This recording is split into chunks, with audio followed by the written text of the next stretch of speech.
के बाद बहुत सारे लोगों के दिमाग में हलचल शुरू हो जाएगी और वो आज से ही एक्वा लाइफ को अपनी फैमिली के ऊपर, अपने रिलेटिव्स के ऊपर वो नहीं चूकेंगे उसको प्रैक्टिकल करने में। क्योंकि मैं लास्ट डे में मेरे साथ भी ऐसा ही हुआ था।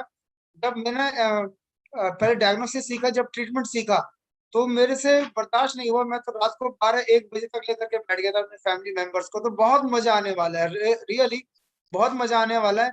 तो आपसे मेरी यही रिक्वेस्ट है कि सब लोग बने रहिएगा और बड़े ध्यान से एक-एक चीज को, क्योंकि आज जो है, आज का जो सेशन बहुत ज्यादा लेंथी होगा, क्योंकि आज लिखने का काम बहुत ज्यादा है। आज आपको लिखना बहुत ज्यादा है, तो डायरी पेन लेकर के जरूर बैठिएगा, बिल्कुल मत हिलिएगा और पानी की बोतल साथ लेकर के बैठिएगा और लास्ट तक बने रहिएगा, क्योंकि किसी का कोई भी क्वेश्चन है, हो सकता है आपका भी क्वेश्चन वही हो। और जो कोई क्वेश्चन पूछता है तो आपको लिखना भी है साथ साथ कि इसने ये क्वेश्चन पूछा तो इसका आंसर क्या था, क्योंकि फ्यूचर में कभी आपका भी वो क्वेश्चन हो सकता है। तो बहुत मजा आने वाला है। तो मैं चाहूंगा कि स्टार्टिंग का जो 1 घंटा है हमारा, वो देवांश जी अपने स्टार्ट करें। और येलो पॉइंट से आज बहुत मजा आने वाला है कि एक येलो पॉइंट से आप कितनी बीमारियों को ठीक कर पाएंगे। नींद वाले लोगों को मैं येलो पॉइंट ही देता हूँ, जिनको नींद नहीं आती, बड़ा मार्वलस रिजल्ट है येलो पॉइंट्स का। तो आज वंडरफुल रिजल्ट है और वंडरफुल मजा आने वाला है। सब लोग सीखेंगे प्रॉपर वे में डायग्नोसिस, ऐसे डायग्नोसिस के साथ साथ ट्रीटमेंट कैसे करना है। आज बहुत जबरदस्त सेशन रहने वाला है, तो बने रहिएगा। तो देवांश जी, आज की सेशन की शुरुआत आप कीजिए। जी sir, thank you so much Manoj ji, हमें ग्रीटिंग्स देने के लिए क्लास की। Thank you thank you. जी sir, thank you so much everyone, thank you so much Manoj ji, and I hope आप सभी लोग बिल्कुल रेडी होंगे। मेरे पास एक मैसेज आया हुआ है, मैं पढ़ के बताऊंगा कि यहाँ पर मीना सैनी जी कह रही है, सर क्लास इतनी इंटरेस्टिंग होती है कि पानी की प्यास ही नहीं लगती। बट फिर भी हम, Meena ji thank you so much for the compliment, but फिर भी हम सभी से कहेंगे जो जो सामान अपने पास आपको रखना है वो रख लीजिए। जो क्लास में 1-2 घंटे के लिए आपके पास होगा रहेगा वो बहुत ज्यादा इंपॉर्टेंट है, क्योंकि आज की क्लास में आपने बहुत कुछ लिखना है, बहुत कुछ लिखने का काम होगा, बहुत कुछ समझने का काम होगा, और ये बहुत ही ज्यादा, third day is the most important day of your Acculife training. तो जल्दी से जल्दी रेडी हो जाएंगे आप सभी लोग अपने पेन और डायरी के, स्टार्ट करने जा रहे हैं हमारा डे 3। और आप सभी के पास अगर मेरी ये स्क्रीन बिल्कुल क्लियरली आ रही है, पीपीटी आपको दिख रही है, तो जल्दी से जल्दी अपनी अपनी वीडियोस में, जैसे कि मैं आपको बोलता हूं मेरे बोलने से पहले ही अपने थम्स अप आपने दिखा दिए हैं, बहुत ही बढ़िया। Day 3 of A to Z Acculife training. हमारे आज के टॉपिक्स क्या रहेंगे? पहला टॉपिक रहेगा ट्रीटमेंट रूल्स। क्या है वो रूल्स? जैसे हमने फर्स्ट डे पे पढ़े थे ना, थेरेपी रूल्स या फिर थेरेपी पॉइंट्स, कि हमें जब किसी का चेकअप करना होता है, how to use Acculife during checkup, वो पढ़े थे। आज हम पढ़ेंगे सबसे पहला टॉपिक क्या है, ट्रीटमेंट रूल्स का। उसके बाद हम पढ़ेंगे व्हाट इज टीसीएम। आपने काफी जगह इतिहास में सुना होगा ये टीसीएम क्या है, टीसीएम की फुल फॉर्म तो पता होगी, पर ये टीसीएम है क्या, इसके बारे में हम पढ़ेंगे। बहुत ही छोटा सा टॉपिक, सिर्फ 2 मिनट लगेंगे इसमें। उसके बाद पढ़ेंगे हम बहुत ही मेन टॉपिक, रामबाण हमारे A to Z Acculife training का, वो है what are yellow points. Yellow points किस काम में आते हैं, क्या है इनका महत्व, क्यों ये पॉइंट्स इतने इंपॉर्टेंट है। फोर्थ टॉपिक पढ़ेंगे what is yin and yang. कल एक हमारे डिस्ट्रीब्यूटर, हमारे स्टूडेंट में से, आप में से ही किसी एक ने पूछा था, सर ये यिन एंड यांग क्या है, इसके बारे में भी हम बात करने वाले हैं बहुत ही डीपली वे में, और इतने आसानी से मैं आपको समझाऊंगा यिन एंड यांग क्या है कि आप अपनी लाइफ में इस चीज को कभी भूल ही नहीं पाएंगे कि यिन एंड यांग होता क्या है। उसके बाद हम बात करेंगे 12 हॉरररी पॉइंट्स के बारे में। हमारा ब्रह्मास्त्र पॉइंट, हमारे ये ऐसे 12 चीजें, इन 12 पॉइंट्स की वजह से 150 से लेकर 250 तक बीमारियां ठीक हो सकती है, सिर्फ इन 12 हॉरररी पॉइंट से। तो आई होप आप सभी लोग बिल्कुल तैयार होंगे। बिना किसी देरी के हम हमारे आज का पहला टॉपिक शुरू करेंगे, जो है ट्रीटमेंट रूल्स, मतलब थेरेपी रूल्स। तो जल्दी से जल्दी अपना पेन और डायरी निकाल लीजिए। अभी कोई लिखना नहीं चालू करेगा, ये नहीं कि सामने पॉइंट्स आ गए अब मैं लिखना चालू कर दूं, पहले लिखना चालू कर दूं, नहीं। एक एक पॉइंट मैं आपको बताऊंगा, आपने एक पॉइंट लिखना है सुनने के बाद मेरे। पहले आप समझेंगे, पहले आप सुनेंगे, समझेंगे, फिर लिखेंगे। पहले सुनना है, समझना है, फिर लिखना है। मैं, आप नोटिस करेंगे मैं हर पॉइंट को 3-3 बार, 4-4 बार रिपीट करता हूं। इसलिए रिपीट करता हूं ताकि आप सुने भी, समझे भी और लिखे भी। तो पहला जो थेरेपी रूल है, अब बात करेंगे ट्रीटमेंट देने की। अभी तक बात कर रहे थे हम चेकअप की, अब ट्रीटमेंट रूल्स। हेडिंग डालिए अपनी डायरी और रजिस्टर में, ट्रीटमेंट के नियम या फिर ट्रीटमेंट रूल्स, जिस भी भाषा में आप लिखना चाहते हैं। पहला रूल क्या है? Treat those points where you detect any intolerable sensation. यहां पर सेंसेशन लिखा हुआ है, पर इसका सेंसेशन का मतलब क्या है? Intolerable sensation. इस पॉइंट का ये मतलब है कि ट्रीटमेंट उन्हीं जगह होगा, उन्हीं बीमारियों के लिए होगा, उन्हीं पॉइंट्स पर होगा जहां पर ना सहने वाली सेंसेशन आती है। जहां पर क्या आती है? ना सहने वाली सेंसेशन। अब ये चीज अपनी डायरी में लिखिए, मैंने आपको दूसरी बार बताया, अब आपने लिखना है treat those points where you detect any intolerable sensation. उन्हीं पॉइंट्स और उन्हीं बीमारियों पर आपको ट्रीटमेंट करना है जहां पर आपको चेकअप के दौरान ना सहने वाली सेंसेशन आ रही थी। Got it? पहला पॉइंट समझ आ गया? आपको चेकअप पता है कैसे करना होता है? आपका इम्यूनिटी पॉइंट होता है, हर एक इंसान का इम्यूनिटी एक पावर होता है, उससे एक नंबर बढ़ा के हमें चेकअप करना होता है, राइट? चलिए, ये हो गया पहला पॉइंट कि आपको उन्हीं पॉइंट्स, उन्हीं बीमारियों पे ट्रीटमेंट करना है जहां पर एक इंसान को इनटॉलरेबल सेंसेशन, मतलब ना सहने लायक सेंसेशन आए, मतलब इतनी ज्यादा आ रही है, बहुत ज्यादा सह नहीं जा रही इससे। चलिए, दूसरा पॉइंट। आप में से काफी लोग सोच रहे होंगे जिनके पास एक्टिव लाइफ होगी, जो एक्टिव लाइफ पे काम करते हैं, वो ये सोचते होंगे कि एक इंसान को कितनी देर तक हम थेरेपी दे सकते हैं 24 घंटे में, ये तो हमें पता ही नहीं है। तो यहां पर मैं आपको बता दूं कि एक इंसान को, एक पेशेंट को आप पूरे 24 घंटे के दौरान ज्यादा से ज्यादा 2 घंटे की थेरेपी दे सकते हैं। ये लिखिए अपनी कॉपी में, अपने रजिस्टर में लिखिए कि एक पेशेंट को आप पूरे 24 घंटे के दौरान 2 घंटे की ही थेरेपी दे सकते हैं, इससे ज्यादा नहीं दे सकते। इससे कम दे सकते हैं, इससे ज्यादा गलती से भी नहीं देनी, क्योंकि उसके बाद कोई उनको तकलीफ नहीं होगी, लेकिन उनके ऊपर काम करना बंद कर देगी मशीन, उनका हीलिंग पावर खत्म कर देगी मशीन। तो आपने ये चीज ध्यान रखनी है कि सिर्फ और सिर्फ 2 घंटे की ही थेरेपी दे सकते हैं। अब आपने ये पॉइंट लिख लिया कि 2 घंटे की दे सकते हैं, सभी ने लिख लिया? ये तो हो गई दे सकते हैं, लेकिन देनी कितनी है अब उस बारे में बात कर लेते हैं। क्योंकि मैं यहां पर, अब जिसके पास भी एक्टिव लाइफ है और वो जो एक्टिव लाइफ को यूज करता है, वो प्लीज अपना एक बारी वीडियो में ऐसे हैंड रेस करें। चलिए, हम बात करते हैं यहां पर अभी स्नेहा ठाकुर जी से। स्नेहा ठाकुर जी, अपने आप को अनम्यूट कर लीजिए। Good morning ma'am. Good morning sir. जी स्नेहा जी, अगर मान लेते हैं आप हर पेशेंट को रोज 2 घंटे की थेरेपी देंगी, तो आप दिन में कितने पेशेंट देख पाएंगी? सर 8 से या 9। 8-9 पेशेंट आप देख लेंगे, मतलब आप 18 से 20 घंटे काम करेंगे दिन में? नहीं कर पाएंगी, मुझे तो नहीं लगता, कोई भी नहीं कर पाता। आप अगर हर पेशेंट को 2 घंटे की थेरेपी देंगी, तो आप मुश्किल से मुश्किल 4 या 5 पेशेंट देख पाएंगी, अगर आप बहुत ज्यादा काम करेंगे, 10-12 घंटे काम करेंगे तब। और अगर आपने ऐसा कर दिया तो आपका बिजनेस नहीं चलेगा, ना ही बिजनेस चलेगा। दूसरा पॉइंट, पेशेंट भी नहीं आएगा, क्योंकि पेशेंट क्या आएगा कि अगर मेरे को आपके पास थेरेपी कराने आना है, तो वो क्या 2 घंटे आपके पास बैठेगा? वो कहेगा कुछ ऐसा इलाज बताओ जो आधे घंटे की थेरेपी में हो जाए, राइट? तो थैंक यू स्नेहा जी, यही चीज मेरे को रियलाइज करानी थी। तो thank you so much ma'am. तो यही चीज आपने देखनी है, 2 घंटे की थेरेपी दे सकी जा सकती है, लेकिन देनी कितनी है वो बताते हैं। एक इंसान पर आपने ज्यादा से ज्यादा आधे घंटे से लेकर 40 मिनट तक लगाने हैं, बस 30 मिनट से लेकर 40 मिनट तक हर इंसान की थेरेपी हो जानी चाहिए, देनी इतनी है। हाँ, अगर आप एक्यूलाइफ को पर्सनल यूज के लिए ले रहे हैं, जैसे अगर यहाँ पर रोहित जी हमारे साथ बने हुए हैं, हेलो रोहित जी, अगर रोहित जी को अपने लिए या फिर अपने घर के लिए लेनी है एक्यूलाइफ, तो वो दिन में 2 घंटे भी थेरेपी दे सकते हैं अपने आप को, क्योंकि वो पर्सनल यूज के लिए ले रहे हैं। लेकिन जब बिजनेस के लिए लेनी है, तो हमें दिमाग में रखनी है चीज कि पेशेंट ज्यादा देर नहीं बैठेगा आपके पास, क्योंकि वो परेशान होना शुरू हो जाएगा ज्यादा बैठ के आपके पास। तो आपने ध्यान रखना है, एक पेशेंट पे ज्यादा से ज्यादा 30 मिनट से लेकर 40 मिनट तक लगाने हैं, उससे ज्यादा नहीं लगाने। Got it? ये पॉइंट लिख लीजिए, दे सकते हैं 2 घंटे, देनी कितनी है? 30 से 40 मिनट सिर्फ, बात यहीं पर खत्म। अब बात करते हैं तीसरे पॉइंट की, कि अगर 30 से 40 मिनट में करना है तो करना कैसे है, क्योंकि पॉइंट्स तो बहुत सारे बन सकते हैं, बीमारियां बहुत सारी हो सकती हैं, तो उस 30-40 मिनट में कैसे करेंगे सारी बीमारियों को। तो तीसरे पॉइंट का तीसरा रूल है a single point should be given maximum 15 minutes of therapy in a single session.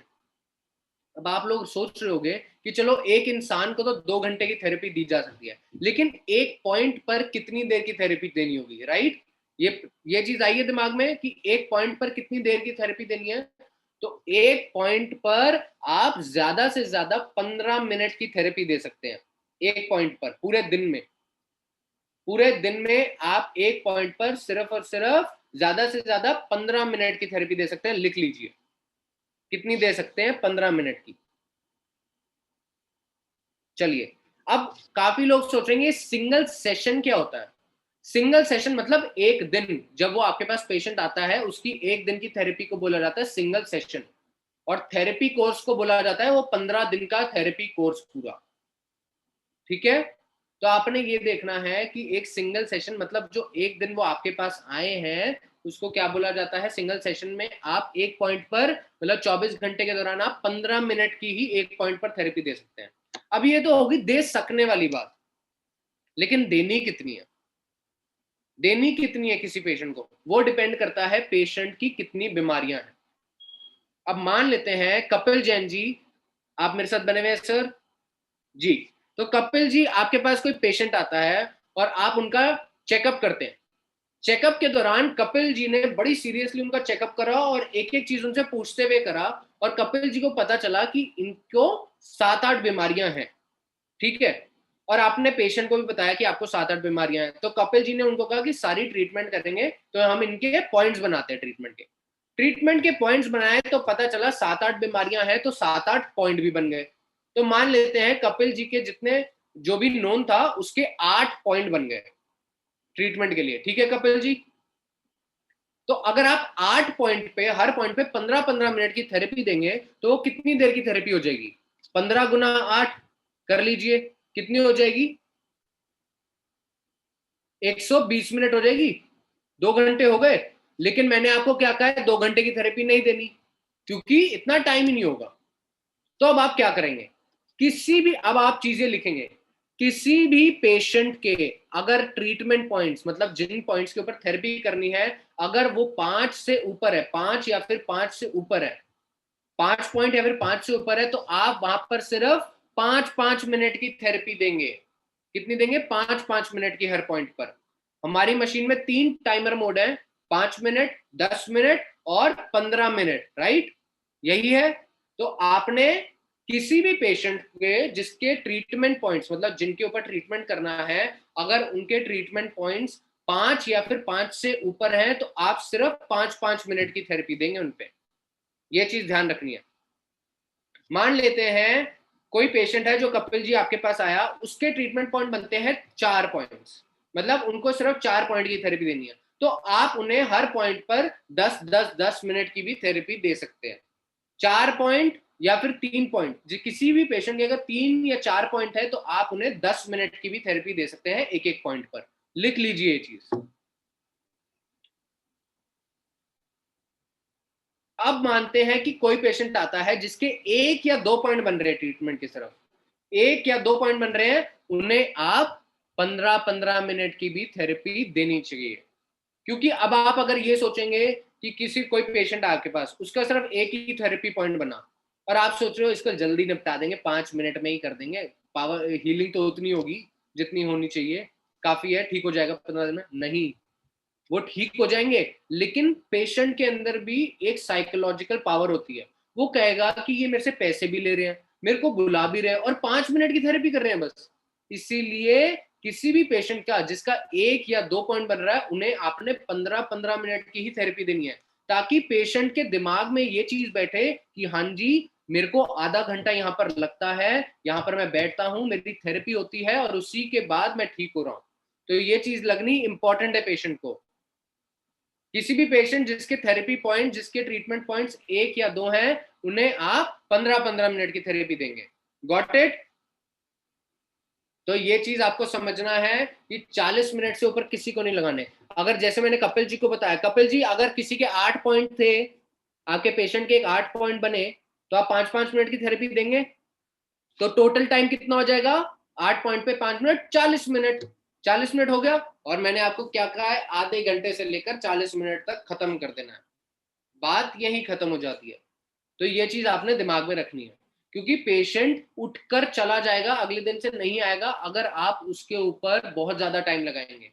चाहे आपके पास मैन पावर हो, चाहे आपके पास और लोग हो ट्रीटमेंट करने के लिए, लेकिन पेशेंट ही पसंद नहीं करेगा ना, क्योंकि वो ये सोचेगा कि आधा घंटा मेरे को इनके पास आने में लगता है, आधा घंटा घर जाने में लगता है, 2 घंटे ये मेरे को बैठाते हैं अपने पास, तो यहाँ 3 घंटे तो मेरे दिन के खराब हो जाते हैं। उनको, उनके दिमाग में ये आएगी चीज कि मेरे 3 घंटे खराब हो जाते हैं। लेकिन आपको पेशेंट को ये फील नहीं कराना। 30 मिनट से लेकर सिर्फ 40 मिनट तक। अब बात करते हैं ट्रीटमेंट कितने दिन देना है, कितने दिन में आपको ट्रीटमेंट देना उनको, वो है चौथा point. Either 5 days of therapy and 6th day of, और 15 days of therapy and 3 days of.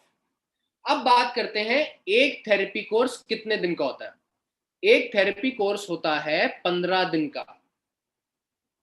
एक थेरेपी कोर्स क्या होता है? 15 दिन का थेरेपी कोर्स होता है। मतलब आपके पास कोई भी पेशेंट आए, नया पेशेंट आया, अगर वो ऐसी बीमारी के साथ आ रहा है कोई बड़ी, जैसे मान लेते हैं अस्थमेटिक पेशेंट है, या फिर कोई और बड़ी बीमारी, ये नहीं खांसी जुकाम वाले नहीं, ना ही डायरिया वाले, लूज मोशंस वाले नहीं, बिल्कुल नहीं। ये बीमारी होती है जो 2 दिन में भी ठीक हो जाती है, 1 दिन में भी रिजल्ट आ जाते हैं। मैं बीमारियों की बात कर रहा हूँ जो बड़ी बीमारियां, जो काफी टाइम से। तो आपके टीसीएम के हिसाब से, चाइनीज मेडिसिन के हिसाब से आपने ध्यान रखना है कि 15 दिन की थेरेपी आपने पेशेंट को देनी ही देनी है, क्योंकि 15 दिन में ही रिजल्ट्स आने लगते हैं प्रॉपर्ली। तो आप ये दिमाग में बांध लीजिए कि कोई भी पेशेंट आपके पास आएगा तो कितने दिन की थेरेपी देनी है। अगर वो मेजर प्रॉब्लम के साथ आया है, 15 दिन की देनी ही देनी है। हाँ, कुछ बीमारियां ऐसी हैं जिनमें आपको 4-4 महीने तक भी देनी पड़ती है, जिनमें आपको 2-2 महीने तक भी देनी पड़ती है, क्योंकि वो बीमारियां जैसे होती है पैरालिसिस। अब आप खुद ही सोचिए, जो इंसान 8 साल से पैरालाइज्ड है, बेड पर है, उसको ठीक करने के लिए टाइम तो लगेगा ही ना। ऐसा तो है नहीं कि हमारी मशीन झट से कोई जादू कर देगी और वो बंदा दौड़ना शुरू हो जाएगा, नहीं। हर बीमारी का अलग अलग टाइम लगता है, लेकिन 15 दिन आपने देने ही देने हैं, कोई भी बीमारी हो जो बड़ी एक अच्छी खासी बीमारी। अब 15 दिन की थेरेपी देनी है, तो देनी किस हिसाब से है? तो देनी इस हिसाब से है, 5 दिन थेरेपी 1 दिन छुट्टी, 5 दिन थेरेपी 1 दिन छुट्टी, 5 दिन थेरेपी 1 दिन छुट्टी।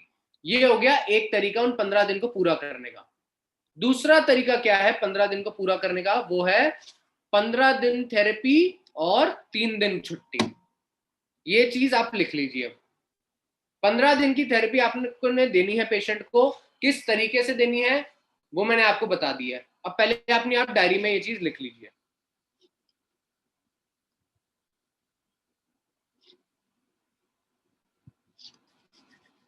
सभी ने लिख ली ये चीज? सबने लिख ली ये वाली चीज? कोई बात नहीं, जिन्होंने नहीं लिखी अब वो, उनको लिखने की शायद जरूरत भी ना पड़े, डोंट वरी, बिकॉज अब हम एक एक्टिविटी करने वाले हैं जिससे हमें ये चीज ऐसे याद हो जाएगी चुटकियों में। सभी लोग अपने अपने हाथ ऊपर ऐसे कर लीजिए, पेन डायरी सब छोड़ दीजिए, यहाँ पर हाथ मेरे को सभी के दिखने चाहिए। जिनकी वीडियोस ऑन नहीं है वो वीडियोस ऑन करें और जल्दी से मेरे को ऐसे अपने हाथ दिखाएं सभी लोग। मैं देखना चाहता हूं कि सभी ने अपने हाथ ऊपर कर लिए हैं। चलिए, 2 तरीके हैं थेरेपी देने के, वो क्या है 2 तरीके? मेरे साथ सबने रिपीट करने हैं, सभी के हाथ दिखने चाहिए मुझे। 2 तरीके क्या है? 5 दिन थेरेपी 1 दिन छुट्टी, 5 दिन थेरेपी 1 दिन छुट्टी, 5 दिन थेरेपी 1 दिन छुट्टी। यह है एक तरीका 15 दिन को पूरा करने का। दूसरा तरीका क्या है? वापस हाथ ऊपर, हाथ कोई नहीं नीचे लेके जाएगा, अभी हाथ सभी के ऊपर रहेंगे। दूसरा तरीका क्या है? 15 दिन थेरेपी और 3 दिन छुट्टी।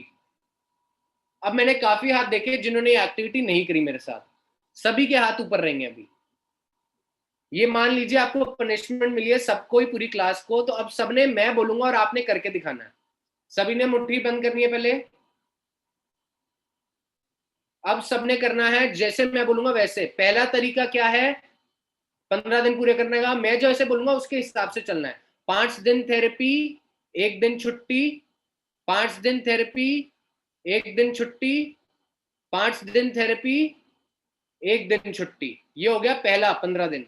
अगर दूसरा तरीका क्या है, अगर दूसरे तरीके से ट्रीटमेंट देना है तो वो है 15 दिन थेरेपी और 3 दिन छुट्टी।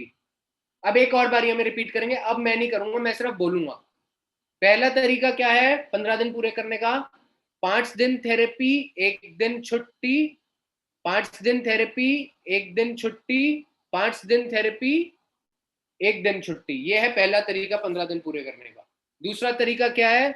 सभी लोग हाथ ऊपर कर लीजिए। 15 दिन थेरेपी और 3 दिन छुट्टी। अब आप सभी लोग ये सोच रहे होंगे कि हम सभी लोग यहाँ पर, ये देवांश जो हमें पढ़ा रहे हैं, बता रहे हैं इस मशीन के बारे में, हम इससे कितने कितने कितने साल बड़े हैं, लेकिन ये हमें बच्चों की तरह पढ़ा रहे हैं, जैसे नर्सरी क्लास के बच्चों को पढ़ाया जाता है हाथों पर। ये क्यों पढ़ाया जा रहा है हमें से? क्यों ऐसे हो रहा है? इसका रीजन मैं आपको बताता हूँ। एक सुनी हुई चीज, एक ध्यान से सुनी हुई चीज, जिस चीज को आप समझ जाते हैं वो आपको सिर्फ और सिर्फ 48 घंटे तक याद रहती है। जो चीज आपने लिख ली होती है वो थोड़े ज्यादा टाइम तक याद रहती है और आपके पास स्टोर होती है, लेकिन समझ ही जाएगी या नहीं जाएगी वो उसका कुछ नहीं पता आगे। देखी हुई चीज जो आपने अपनी आंखों से देखी है वो 1 महीने के लिए याद हो जाती है, लेकिन जो चीज आपकी बॉडी में एक बार स्टोर हो जाए वो आप लाइफ टाइम नहीं भूलोगे। अब चाहे आप ये चीज लिखो या नहीं, अब चाहे आप ये चीज याद करो या नहीं, अब ये चीज आपके माइंड ने और आपके हाथों ने याद कर लिया। अब मैं अगर शिव कुमार जी को रात को जब वो सो रहे होंगे 2 बजे भी उठा के बोलूं ना कि सर 15 दिन पूरे कैसे करने हैं, तो उन्हें याद होना हो, उनके हाथों को ये चीज जरूर याद होगी, क्योंकि उनको पैटर्न याद हो गया, पैटर्न याद हो गया। तो ये चीज आपने हमेशा ध्यान रखनी है कि कोई भी चीज आपको कभी भी याद करनी हो, आपको अपने बॉडी में उस चीज को नोटिस करना है, अपने बॉडी में उस चीज को उतार लेना है, क्योंकि चाहे आपको याद होना हो, आपकी बॉडी को वो सब कुछ याद होगा। अब चाहे कुछ भी हो जाए, लाइफ टाइम आप कुछ भी करें, लेकिन ये चीज आप कभी भी नहीं भूल सकते। ये 15 दिन की थेरेपी कैसे देनी है कभी भी नहीं भूल सकते। आगे बढ़े इसी के साथ। तो ये 15 दिन की थेरेपी ऐसे करनी है। एक बारी लास्ट टाइम हम और करेंगे सभी लोग हाथों पर, क्योंकि एक लास्ट टाइम अब मैं भी साथ में करूंगा। क्या है तरीके दो? पहला तरीका है 5 दिन थेरेपी, 1 दिन छुट्टी, 5 दिन थेरेपी, 1 दिन छुट्टी, 5 दिन थेरेपी, 1 दिन छुट्टी। ये है पहला तरीका 15 दिन पूरे करने का। दूसरा तरीका क्या है? 15 दिन थेरेपी और 3 दिन छुट्टी। अब ये 2 तरीके हैं क्यों? ये तो समझ आ गया, 2 तरीके, 2 तरीके हैं क्यों? अब आपके पास कुछ पेशेंट होंगे जिनको आप पहले ही दिन ही बता देंगे कि 15 दिन का कोर्स चलेगा आपका, तो वो कहेंगे कि मैं 15 दिन लगातार नहीं आ सकता, मेरे को बीच में गैप चाहिए। क्योंकि कई लोगों को होता है छुट्टी चाहिए होती है, जैसे हमें भी चाहिए होती है ना ऑफिस से छुट्टी, हमें भी काम से छुट्टी चाहिए होती है, ऐसी थेरेपी में भी छुट्टी चाहिए होती है। तो आप उन्हें ये कहेंगे ठीक है सर आप 5 दिन आओ, 1 दिन छुट्टी ले लो, फिर 5 दिन आओ, फिर 1 दिन छुट्टी ले लो, और फिर 5 दिन आओ, फिर 1 दिन छुट्टी, ऐसे कर लीजिए। लेकिन कुछ लोग होते हैं नहीं, मेरे को सीधा 15 दिन की लगातार थेरेपी चाहिए और फिर 3 दिन की छुट्टी चाहिए, बड़ा गैप चाहिए। तो आप सीधा ये बोलिए कि 15 दिन की छुट्टी दो, 15 दिन का काम करो उनके ऊपर और 3 दिन की छुट्टी लो। अब आप में से ये सोच रहे होंगे लोग कि अगर 15 दिन हो गए फिर छुट्टी क्यों करनी है, वो 3, उनका तो खत्म हो गया काम। लेकिन कुछ बीमारियां ऐसी होती हैं जिनको ठीक होने में 3 से 4 महीने लगते हैं, 2 महीने भी लगते हैं, 1 महीना भी लगता है। तो मान लेते हैं आपके पास कोई ऐसा पेशेंट आया जिसकी बीमारियां बहुत सारी थी और आपको समझ आ गया कि इनको कम से कम 2 महीने लगेंगे। ठीक है, 2 महीने मतलब 4 थेरेपी कोर्स। एक थेरेपी कोर्स 15 दिन का होता है, तो 2 महीने मतलब 4 थेरेपी कोर्स। तो आप जब उन्हें बताएंगे कि 15 दिन का एक कोर्स चलेगा, तो वो कहेंगे कि मेरे को 15 दिन की लगातार चाहिए। तो आप क्या करेंगे? 15 दिन थेरेपी करेंगे पहले कोर्स की, फिर 3 दिन की छुट्टी देंगे, फिर दूसरा कोर्स चलाएंगे 15 दिन का, फिर दूसरा कोर्स करेंगे, हो गया, फिर 3 दिन की छुट्टी देंगे, फिर तीसरा कोर्स, फिर 3 दिन की छुट्टी, फिर चौथा कोर्स। अब समझ आया ये 2 तरीके कैसे काम करेंगे? गुड। अब हम आगे बढ़ेंगे। चलिए, ये टॉपिक बहुत मेन था, आप सभी को समझना था। आई होप सभी को बहुत ही आसानी से समझ आया होगा कैसे कैसे करना है। अब हम बढ़ेंगे आगे हमारे व्हाट इज टीसीएम पे। बहुत ही छोटा सा टॉपिक, ज्यादा किसी ने इसमें ये नहीं सोचना कि ये क्या है, क्यों इतना कुछ लिखा हुआ है, अंग्रेजी भाषा में इतनी डेफिनेशन लिखी हुई है, याद भी नहीं होगी, बाउंसर की तरह जाएगी, लेकिन हम फिर भी इसको पढ़ेंगे, मैं आपको आसानी से समझाऊंगा ये है क्या। What is TCM? TCM, traditional Chinese medicine, is defined as a science governing the theory and practice of traditional Chinese healthcare philosophy, which include products based on herbs, acupuncture, massage, Qigong being practiced for last 5000 years. अब ये जो काफी लोग जो उन्होंने मेरे को सुना होगा और जो लोग समझ रहे होंगे, पढ़ रहे होंगे इंग्लिश में, चाहे ये भाषा आसान हो ना हो, लेकिन ये डेफिनेशन सर के ऊपर से गई है अभी आधे लोगों के, कि है क्या, ये समझ ही नहीं आई। तो एक छोटी सी बात आपको बताऊंगा, अब मैं हिंदी में आपको समझाऊंगा, जो आसान भाषा में आपको समझ आएगा, और जिस भाषा में आपको समझ आया अपनी लैंग्वेज में आपको लिखना है। TCM जो है, ट्रेडिशनल चाइनीज मेडिसिन, ये एक 5000 साल पुरानी सभ्यता है, जिस सभ्यता के माध्यम से हम लोग नेचुरल तरीके से सारे प्रोडक्ट्स बनाते हैं, सारे इक्विपमेंट्स बनाते हैं, जो बेस्ड होते हैं किसके ऊपर?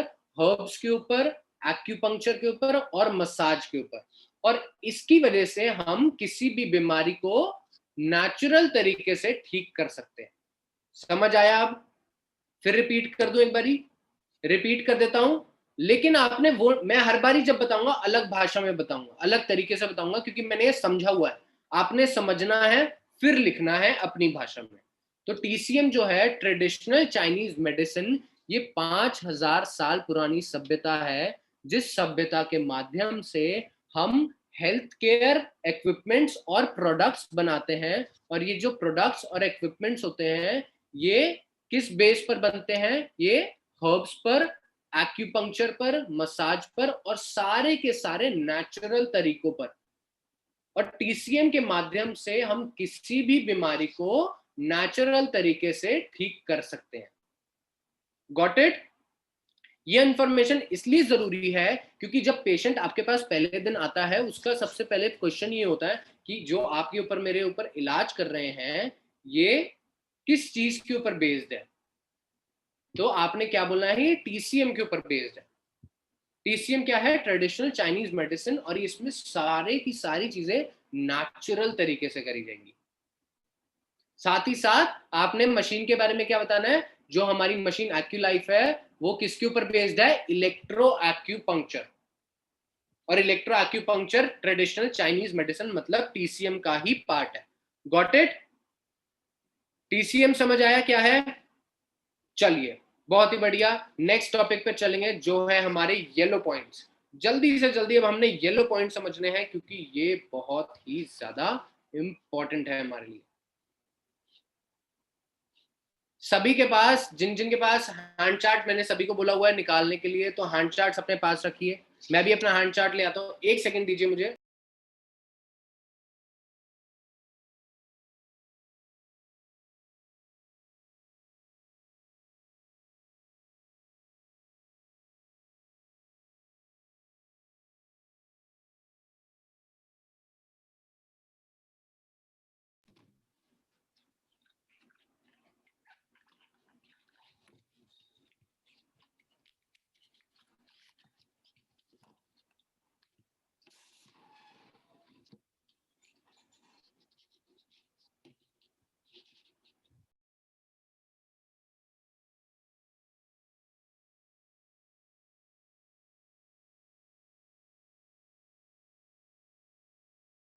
चलिए, सभी ने अपने हैंड चार्ट्स निकाल लिए हैं? सभी के पास है? एक बार अपनी वीडियोस में दिखा दीजिए।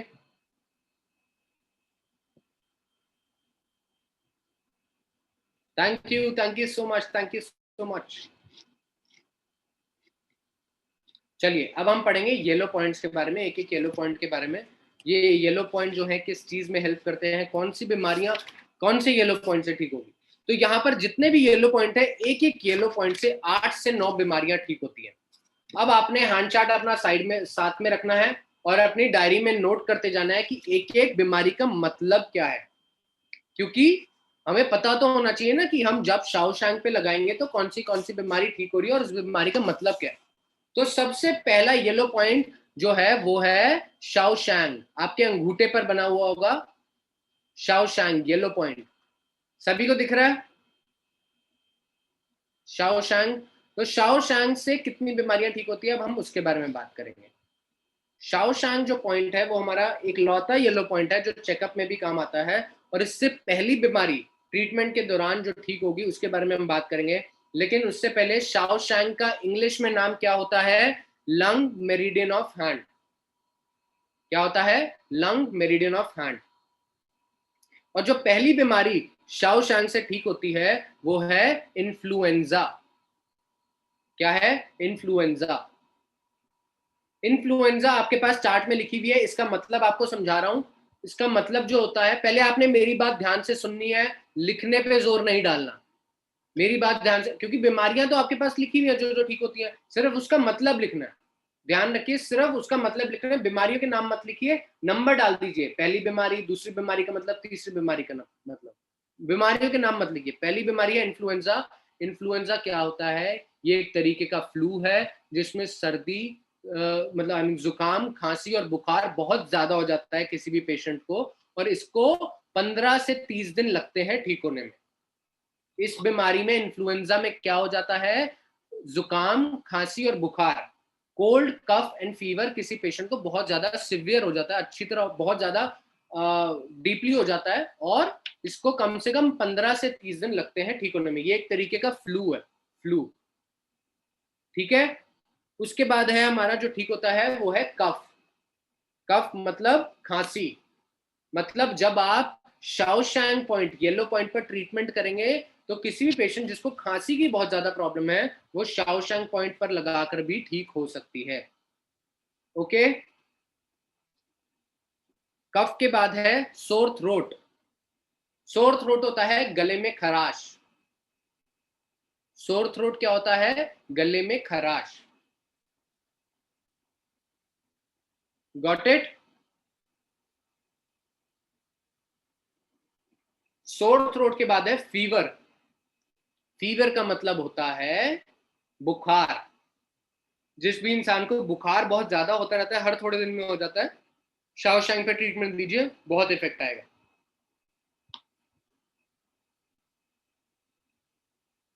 फीवर के बाद है हेडेक। सर में दर्द हो किसी भी पेशेंट को, हेडेक की प्रॉब्लम हो, तो आप शाओशैंग दे सकते हैं, बहुत ज्यादा हेल्प मिलेगी। हेडेक का मतलब होता है सर दर्द। हेडेक के बाद है टॉन्सिल्स। टॉन्सिल्स जो होते हैं वो एक गले का थ्रोट इन्फेक्शन होता है। टॉन्सिल्स में क्या होता है? जब किसी इंसान को गले के अंदर छाले पड़ जाते हैं, जब गले में छाले पड़ जाते हैं और उस इंसान से 4-5 दिन तक खाया पिया नहीं जाता कुछ भी, क्योंकि जब छाले पड़ जाते हैं तो जो कुछ भी खाने की कोशिश करते हैं तो उनको गले में बहुत ज्यादा दर्द होता है।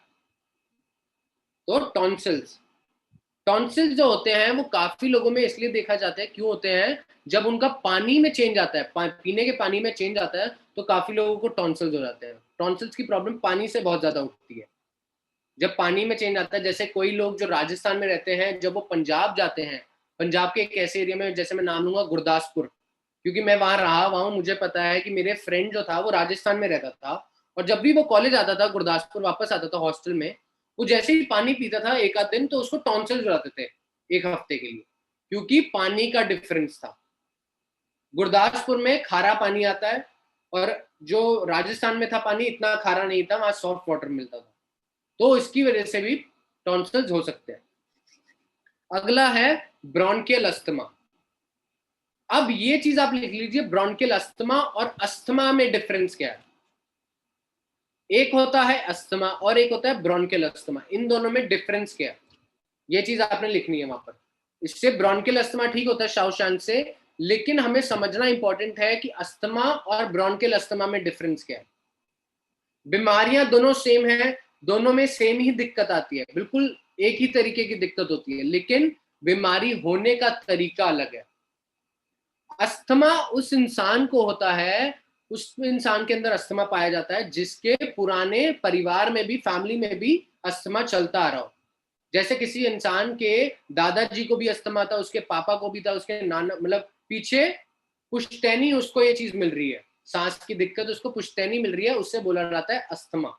मतलब आपको ये बीमारी आपके परिवार से मिली है, चाहे वो आपकी मदर के साइड से हो, चाहे वो आपके फादर के साइड से हो, कहीं ना कहीं से आपको ये बीमारी मिली है, उसको बोलते हैं अस्थमा। ब्रोंकियल अस्थमा किसे बोलते हैं? जब आपको अस्थमा की बीमारी कहीं बाहर से मिलती है। बाहर से मतलब एयर पॉल्यूशन से, धूल मिट्टी से, वाटर पॉल्यूशन से, बैड ओडर से। बैड ओडर मतलब गंदी स्मेल, जो कूड़े, आपने देखा होगा जो लोग कूड़े दान के पास ज्यादा रहते हैं, जिनके घर वगैरह ऐसे डंप एरियाज के पास है, उन्हें अस्थमा की प्रॉब्लम ज्यादा होती है, उनमें भी पाई जाती है, तो उससे बोलते हैं ब्रोंकियल अस्थमा। अस्थमा होता है जब आपको सांस की दिक्कत अपने परिवार से मिली हो। ब्रोंकियल अस्थमा होता है जब आपको सांस की दिक्कत बाहर से मिली हो, जैसे पॉल्यूशन से, वाटर पॉल्यूशन, एयर पॉल्यूशन, हमारे डंप एरिया से, बैड ओडर से। दो बीमारियां दोनों एक जैसी हैं, लेकिन होने का तरीका अलग अलग है, मिलती अलग अलग जगह से। आगे बढ़ते हैं, शाओशैंग पॉइंट से ब्रोंकियल अस्थमा भी ठीक होता है। फिर है इंटीरियर अपर एक्सट्रेमिटी पेन। ये बीमारी एक ऐसी है, जो ये नाम ऐसा है, आपने सुना नहीं होगा कहीं पहले भी कि ये क्या है, इंटीरियर अपर एक्सट्रेमिटी पेन। तो ये टर्म आपने अपनी डायरी में लिखिए पहले, इंटीरियर अपर एक्सट्रेमिटी पेन, ये लिखिए। इंटीरियर अपर एक्सट्रेमिटी पेन में पहले हम समझेंगे एक्सट्रेमिटी पेन का मतलब क्या होता है। आप सभी को मेरी वीडियो दिख रही है क्लियरली? एक्सट्रेमिटी पेन का मतलब होता है हाथों और पैरों में दर्द होना, एक्सट्रेमिटी पेन का